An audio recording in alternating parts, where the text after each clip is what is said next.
Hello, my darlings. Welcome back to my YouTube channel. If you're new here, my name is Mariya. Please subscribe below so we can be YouTube friends.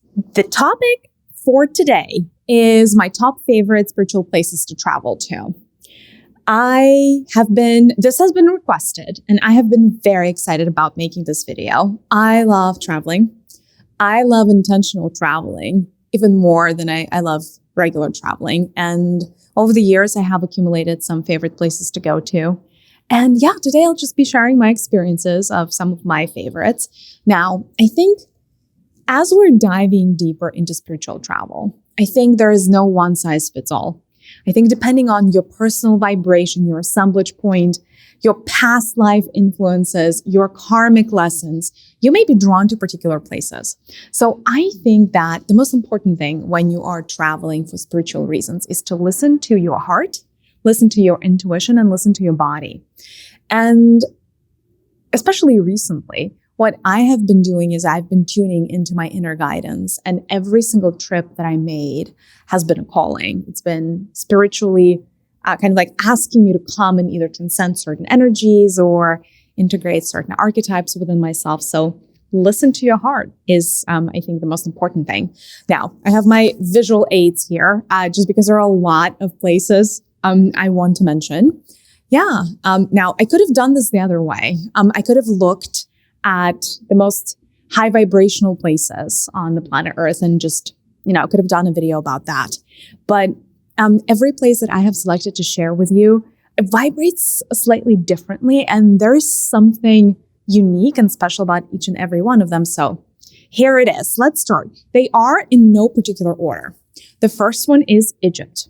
Now, most likely, if you're going to Egypt, you're going to start in Cairo, and then, you're going to probably go up and down the Nile, if that's your thing. I love, love, love Egypt. There is something special about the pyramids. I love meditating inside of the pyramids. Now, Egypt is interesting. You can either go with a group, or you can go by yourself, but you need a local guide. It's an interesting country. It's a Muslim country. And so meditating there, for instance, or anything that's spiritual, it's like witchcraft. So you have to be careful. Other than that, Egypt is beautiful, like vibrationally, energetically. It's fantastic. I love meditating inside of the smaller pyramids. Now, there's so many pyramids, and if you go with a local guide, if you're lucky, they may take you into one of the local pyramids. And so for me, one of the most transformative experiences in my life has been getting into one of those pyramids.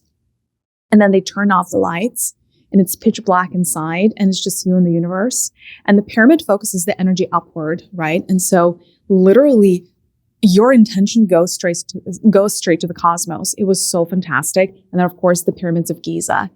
They are a treat. We stayed there inside for 40 minutes also meditating. Now, it's a little bit tricky with the guides, but you can still do that. And it was fantastic. And you get a lot of downloads, and especially if you had past lives in Egypt. But even if you didn't, it is very much a cosmic portal. So Egypt is highly, highly recommended. I also love the Nile River. It is very divine, feminine, in tune or attached and connected to. It's connected to Sirius, obviously, the Egyptian civilization. Has been built by Syrian star seeds by and large. And so if you connect to the Syrian lineage, I think you would enjoy Egypt very much. Now, I also like Alexandria, actually, for spiritual travel. That is by the water also. I also had past lives connected to the libraries of Alexandria, so that could be one. That could be why. So Egypt is one. Highly, highly recommended if you haven't been. The second one, and again, these are in no particular order. It's not like the first one is my most favorite and the last one is my least favorite. The second one is Thailand. Now, Thailand mostly vibrates at the orange center, the sacral center. That's your thing. That's super cool. For me, sacral, it's nice. It's not the level that I vibrate at. There are places, though, in Thailand that are so spectacular. And so there are two spots. They're right next to each other within 2.5 hour drive. One is called Chiang Mai, and the other one is called Chiang Rai. And, you could essentially come into either. Chiang Mai is probably more prominent. as a destination, as a tourist destination. It is located in the Himalayas, right at the foot of the Himalayan mountains. Now, I'll be the first one to admit that I haven't been to the Himalayas proper. Like, I haven't been to the Chinese side of the Himalayas. And frankly, it is probably one of the most high vibrational spots on the entire earth. So I don't have like the full spectrum of comparison, but I did love both Chiang Mai and Chiang Rai. They have a lot of Buddhist temples. The energy, once you come in, it is super serene and it feels very dispersed. Whereas usually cities and towns, they feel very charged. It feels like you're walking into like a static charge and like the buzzing. Chiang Mai feels super relaxing. It feels very nurturing for the soul. And it's exceptionally high vibrating. So really, really good meditations there. And I really just love the Buddhist culture in that area of the world. And Chiang Rai has the most fantastic temples, like visually beautiful temples I've ever seen in my life. And also it has the Temple of Kuan Yin. That's not what it's called, but I'm pretty sure if you Google Temple of Kuan Yin in Chiang Rai, the place is going to come up. It's usually when you travel to Buddhist temples or Buddhist countries, you're used to the big Buddha statues. And there is a huge statue of Kuan Yin in Chiang Rai. Just overlooking, the hills. And it's just this huge statue, white statue among the greenery.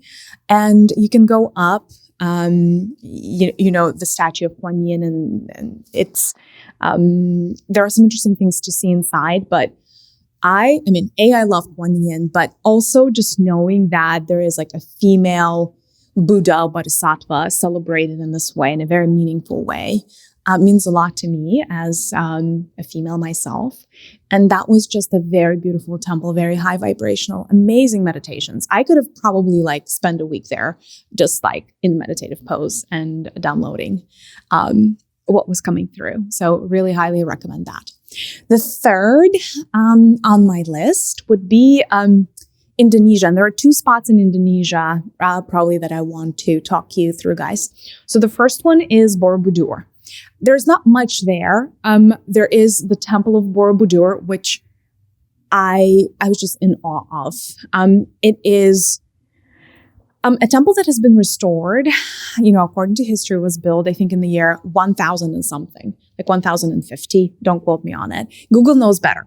But, it was a temple that was lost for a while. And, only later has it been renovated. But what I was sensing from the temple is that it used to be the temple of the goddess. And it used to be actually surrounded by water. So it was a temple that was literally nestled in the water. I am feeling that is one of the spots on our planet, on the face of our planet, that is going to really foster the rebirth of the divine feminine. So if you've been looking to reconnect with the energy of your inner femininity and outer femininity, the Temple of Borobudur is fantastic. Now, the only issue with that temple is they have really recently limited the number of people that can go. I think it's 100 people per day. And they only allow you to stay for an hour, which is nowhere close to enough, because once you actually get and start climbing the temple, there are many steps.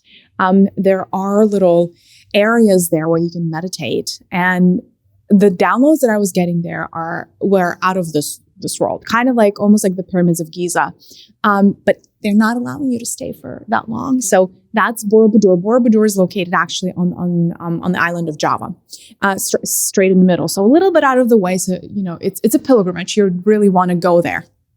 Specifically, it's not it's kind of, it's not near any major metropolitan area. And then Bali, duh. I debated whether to name Bali or not because it's so commercial. Commercial in the sense every time you think about spiritual travel, you think Bali. But here's the download, and here's just what I would leave you with. Bali is interesting. It's gorgeous. It's stunning. Ubud is fantastic. Now, Bali energetically could be challenging because with Bali, it's you get, it's a little bit of a roller coaster ride. You can get a really good you can get it not so good. And a lot of people, that move to Bali, they will tell you that there are some undercurrents on Bali that are a little bit more of darkness as opposed to light. And here is kind of like what I was sensing when I was there recently. Bali is an island that is really going to activate your karma. So if there is something that you have to face karmically, Bali is going to accelerate the timeline and make you face it head first. What I was getting actually in my downloads as I was there was that Bali used to be a part of Lemuria, the continent. And in the old days, this area, which it wasn't just Bali, but all of Indonesia really has a lot of volcanoes, and a lot of them are active. And they used to be located and still are in a circle. So it was like a circle of volcanoes. And in the days of the old, this was the place to purge. This was the place to release. And, a lot of etheric beings would actually, their entire purpose for existence at the time would be to collect negative energy and drop it into the active volcanoes, like an energetic imprint, call it of greed or anger or wrath or what have you.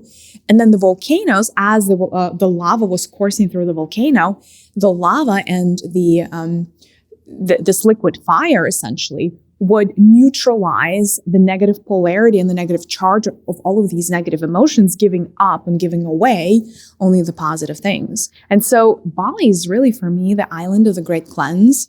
And now, of course, if you run away from your karma when you're faced with it on Bali, that could be quite a challenging trip. If you embrace it, if you dive straight into the shadow work, if you face, whatever you're meant to face on Bali, then after you do that, the rest of it is bliss. So take it or leave it. That's Bali. Okay, the next one on my list is Tulum, Mexico. Now, I spend an ungodly amount of time in Tulum every year. I think last year I spent 4 months out of the year. Despite living in the US, I spent it in Tulum. Now, there are many reasons why, but I love Tulum as a spiritual destination and in general as a destination. It vibrates at the center of the heart. So it has very heartfelt energies.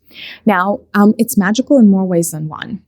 Not only is the Mayan culture really present in Mexico, and that means a lot of the ancient healing modalities that you can find anywhere else in the world are still very much alive here. And you can go visit the local shamans and the medicine people, and that's a very, very special thing to do. There are temples, I meant pyramids.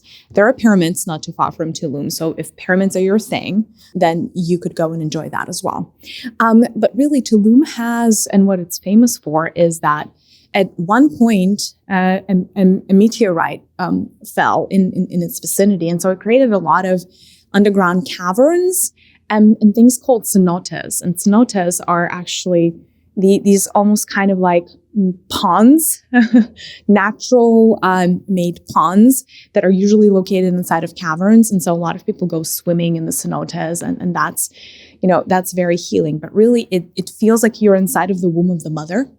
And Tulum is really, really helpful in getting you back to your perfect center, to harmony, to equilibrium.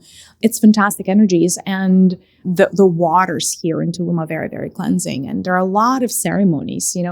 People here really live in ceremony. There are a lot of cacao ceremonies, and the sound healing in Tulum is just top notch. And for me, actually, what's interesting, somebody needs to hear this. Spiritual travel can mean different things to different people. For me, Tulum is a spot that is so nurturing that I'm the least tired here. So I can do the same amount of work in Tulum as I would in anywhere else in the world and not get as tired because the land replenishes me so quickly. And also, this is a place for me to go and get things done. So despite the fact that it's very, very spiritual here, I feel like, for instance, as a writer, I'm able to get so much done. Like literally, I'm 4 times as productive in Tulum as I'm anywhere else in the world, at the same time, still connected. And I've also noticed that the meditations here are fantastic. And, the more you go, the deeper you go into your awakening, the waking up at 4 a.m. happens to you less frequently, granted, because, it's not like you can wake up at 4 a.m. for like 30 years of your life every night. That's quite draining. But every time I come to Tulum, there is this period of like about a week when I do wake up in the middle of the night and there's always a download or a new spirit guide coming through. And I cherish these moments. These are very special. So that's Tulum, Mexico. The next one is Peru, specifically Sacred Valley. I love Sacred Valley in Cusco. I've been there many times. Machu Picchu, of course.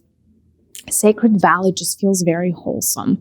And of course, it's, the shamanism in Peru is nothing else. So for sacred medicine, for ayahuasca, for instance, Peru is one of the top destinations. But even just walking around in Sacred Valley and feeling the nature, it makes you realize how much you are a part of everything else and kind of like how small of a part you are, but at the same time that you matter.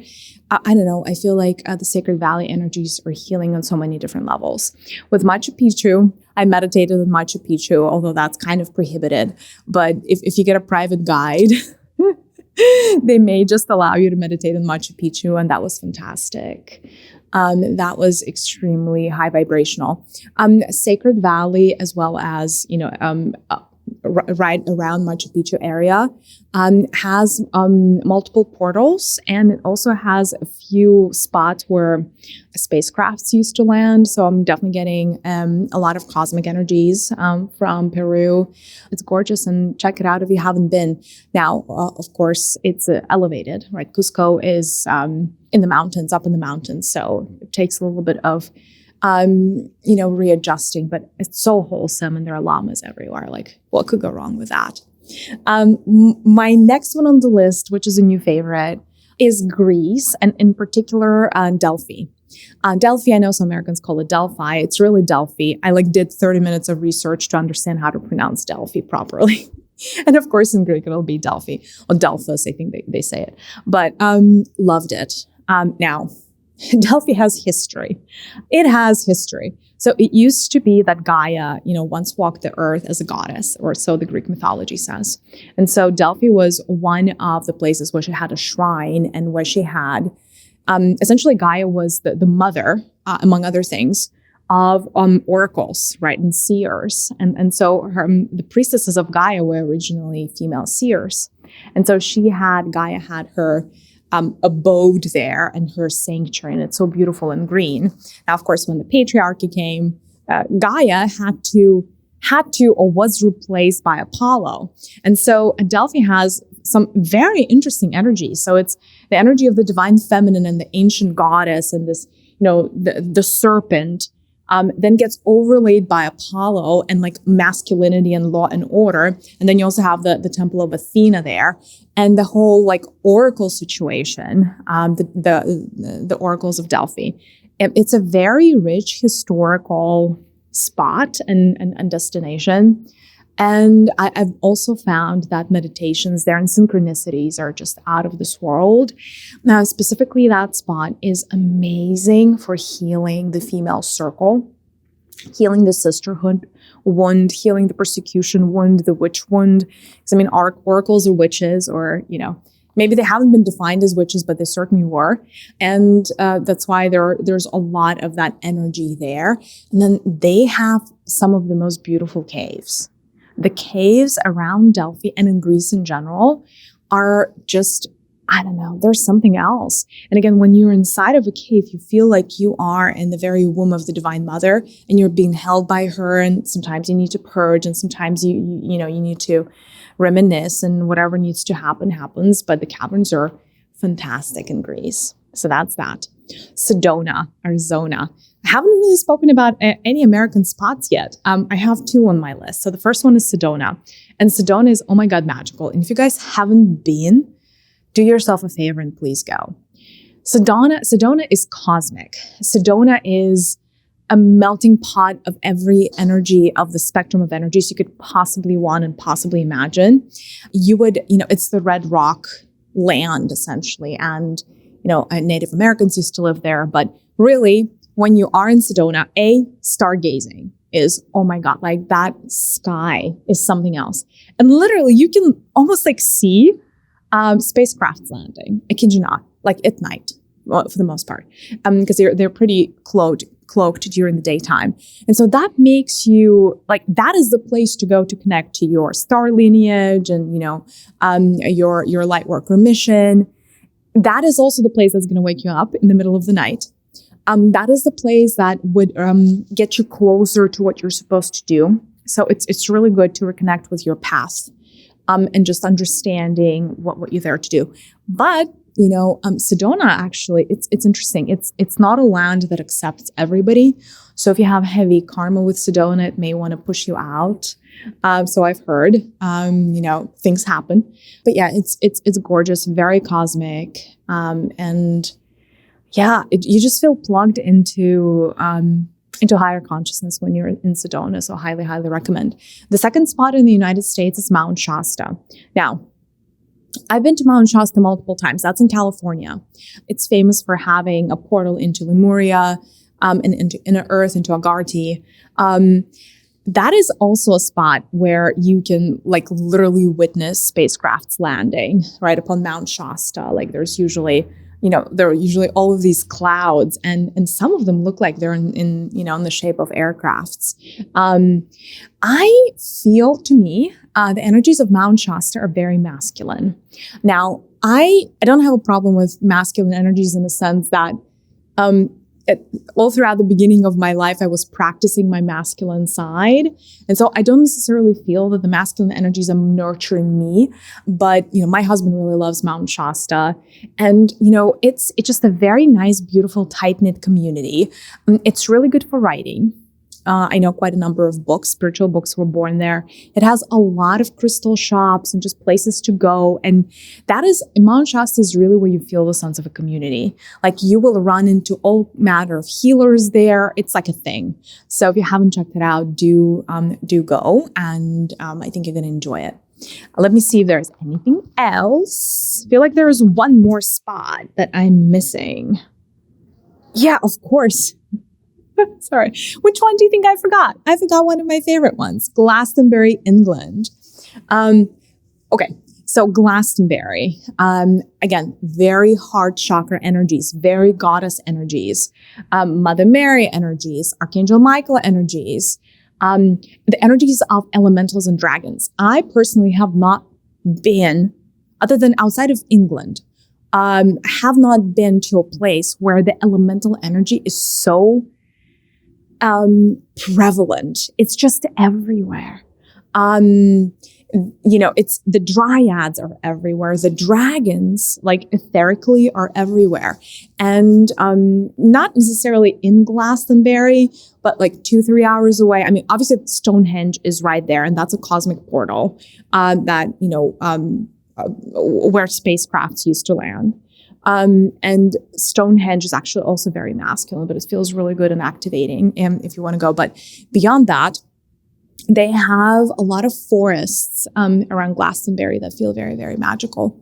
And, Cotswolds is right there, and there are forests around Cotswolds. One of the forests inspired Tolkien to write the Ents into the Middle Earth, those walking trees, because literally in that forest, every tree feels alive. The amount of tree hugging and just connecting to the trees and my druidic, past lives that I've done in England has been unprecedented. So England for me is one of my favorites. And of course, Glastonbury, it's amazing and fantastic for the rites of passage. Glastonbury for me is the summer solstice destination. That is where I get activations like nobody's business. So really, really love it. I think I'm going to go back to Glastonbury literally once a year for the rest of my days. It's very activating. Tor is fantastic.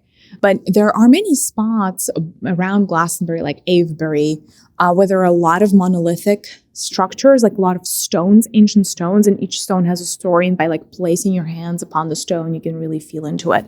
Now, there's not much of it that you cannot do that on Stonehenge because they don't let you close enough. And that's in general, that has definitely been my experience with a lot of sacred places, like Machu Picchu. A lot of spots on Machu Picchu you cannot go to. They literally would put the ropes and nobody can get through. And I wonder if that's the authorities trying to prevent the massive awakening that would happen from the crystals on the land and whatnot. All right, my darlings, please let me know in the comments if you have traveled to these, if you have a favorite from the list that I have mentioned, or if you have any thoughts or any advice for me on where I should go next, please let me know in the comments. Because I'm looking for what other spots I should go and visit next. Thank you so much for sticking around. This was so long. Sending you a big virtual hug. I'll see you in the next one. Bye, loves.